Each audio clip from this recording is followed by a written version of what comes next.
La guerre est gagnée. Voici la victoire. C'est la victoire des Nations Unies et c'est la victoire de la France. L'ennemi allemand vient de capituler. L'Allemagne, défaite sur tous les fronts, capitule dans la nuit du 7 mai 1945.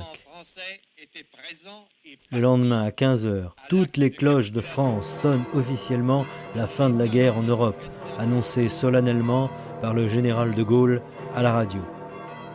Le 8 mai après-midi et le 9 mai sont déclarés exceptionnellement fériés. On était avec ma cousine à chercher de l'herbe pour les lapins. Et puis tout d'un coup, on a entendu des femmes qui criaient « La guerre est finie, la guerre est finie !» Puis nous, on a fait pareil, on criait « La guerre est finie !» On était contents. Toutes les cloches sonnaient. Bon, ouais. C'est sûr qu'ils ont fait sonner les cloches, tout ça. Oh, mais pendant 3 jours, il y avait la fête. À ce moment-là, il y avait la fête. Il y avait des balles partout, il y avait des partout. Et il y avait la musique, les musiciens. C'est un sonneur, l'accordéon, quoi. Ah, ouais. Un sonneur au hall de Saint-Gilles, là. Il y a eu un bal à Saint-Gilles.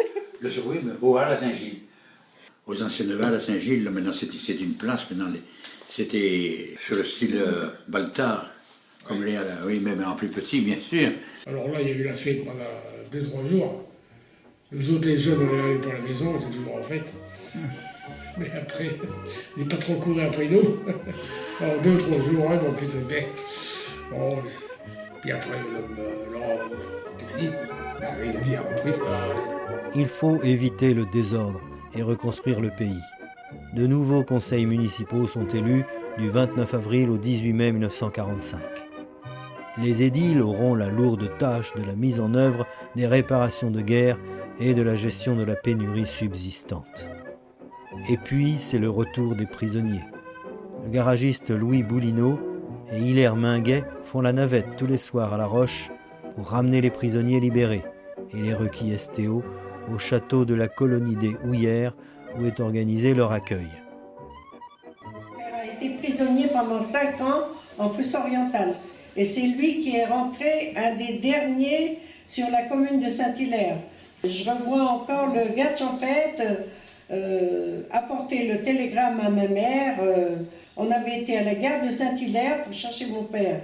Rendu à la gare, non, le train avait emmené les prisonniers jusqu'à la gare de Croix-de-Vie. Et alors, on était reparti jusqu'à Croix-de-Vie, le pneu crevé, roulait sur la jante avec moi sur le vélo, mais à l'époque, j'avais 10 ans. Et rendu à la gare de Croix-de-Vie, les prisonniers il y avait un accueil, alors pareil, par la Croix-Rouge, au château, à Saint-Gilles, Oui. ce qu'on appelle le château, là. Oui. Et alors là, je revois tout le temps, il y avait plusieurs prisonniers, je me revois sur les genoux de mon père, un homme que je ne connaissais pas, on disait que c'était mon père. Ah oui. Et là, c'est comme ça que j'ai connu mon père. Mon mari Henri Simon m'a dit 2 choses sur la captivité. Il m'a dit un jour, je t'amènerai jamais à la neige, parce que j'ai trop souffert du froid comme il a été en Prusse orientale. Et qu'il n'aimait pas les Doberman, parce que les Doberman étaient des chiens qui étaient dressés. Quand les prisonniers voulaient voulaient essayer de s'évader, les Doberman couraient, puis on ne retrouvait plus personne. Alors c'est 2 choses que je sais. Sinon, il ne parlait pas de sa captivité. Non, il ne parlait pas de sa captivité. Ceux qui étaient partis pour le STO, il y en avait un qui était un ancien élève de mon père, qui s'appelait Maurice. Hein, et je suis allé pour les voir revenir, et ce qui m'avait frappé, c'est que ses cheveux étaient tout blancs. Il a été libéré le 5 mai 1945, le jour de la Pentecôte, et dans l'état qu'il était, moi personnellement, j'avais que son regard pour pouvoir le reconnaître, et sa voix. La voix, un regard et la voix, autrement physiquement, je ne reconnaissais pas mon père. C'était poignant, vraiment poignant. Hein. Quand ils le sont revenus, les femmes, tout ça. Ah ouais, très dur. Il y a eu des prisonniers qui sont revenus, puis il y en a qui se sont suicidés quand même, après. Ah oui. Ah oui. Tellement c'était dur.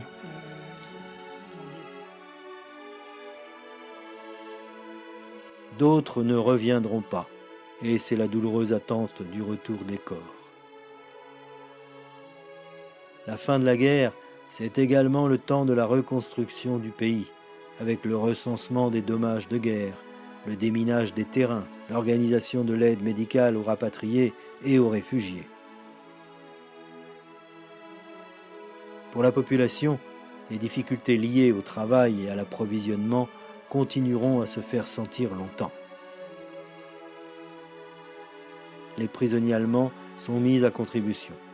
Reflet d'une occupation tranquille, les prisonniers sont en retour bien traités, à tel point que certains conseillers municipaux de Croix-de-Vie appellent la population à ne pas avoir la mémoire courte. Mon père, quand il revenait d'Allemagne, ils n'avaient plus de travailleurs. Et La Roche-sur-Yon a détaché des Allemands pour travailler chez l'habitant là. Alors, mon père étant menuisier ici, il avait un Allemand chez nous. L'autre à côté, le marchand de ciment, il en avait un. Le charron en haut, il en avait un autre. Il y avait des Allemands qui étaient... On fallait les loger, puis les nourrir. Hein. Le problème, enfin, lui, il n'a jamais voulu qu'ils mangent à notre table. Hein, c'est quelque chose. Hein. Mon père, c'était ma mère qui avait la peine de faire le travail, mais il y avait une petite table qui était à côté, en face d'une fenêtre, et puis il fallait que le prisonnier il mange là, mais pas avec lui. Alors il a eu droit à un prisonnier allemand. Et je me rappelle, c'était un jeune, il s'appelait Adolphe, c'était certainement un hitlérien, il avait 20 ans. Alors moi je l'ai vu à table à discuter avec mon père, et forcément qu'ils n'étaient pas d'accord, et j'ai vu mon père des fois lui faire ça, histoire de vouloir lui ficher une paire de baffes. Hein. Ouais, et les restrictions à la fin de la guerre, après la fin de la guerre, les restrictions, ça a duré longtemps?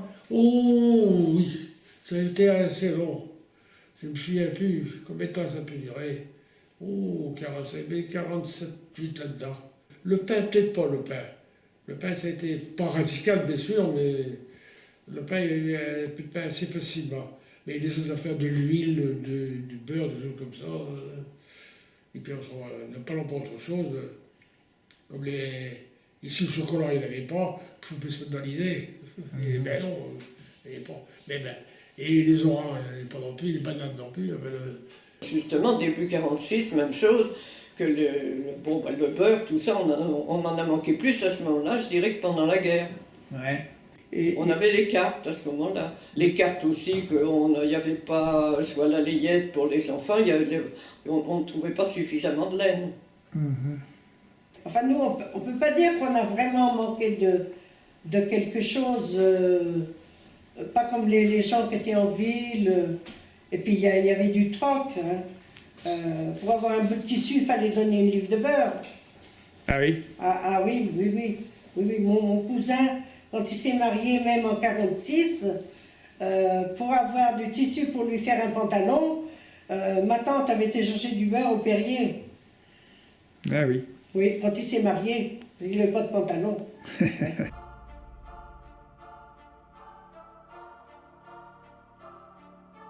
Ces privations persisteront encore longtemps, et le service du ravitaillement ne sera supprimé qu'en 1949.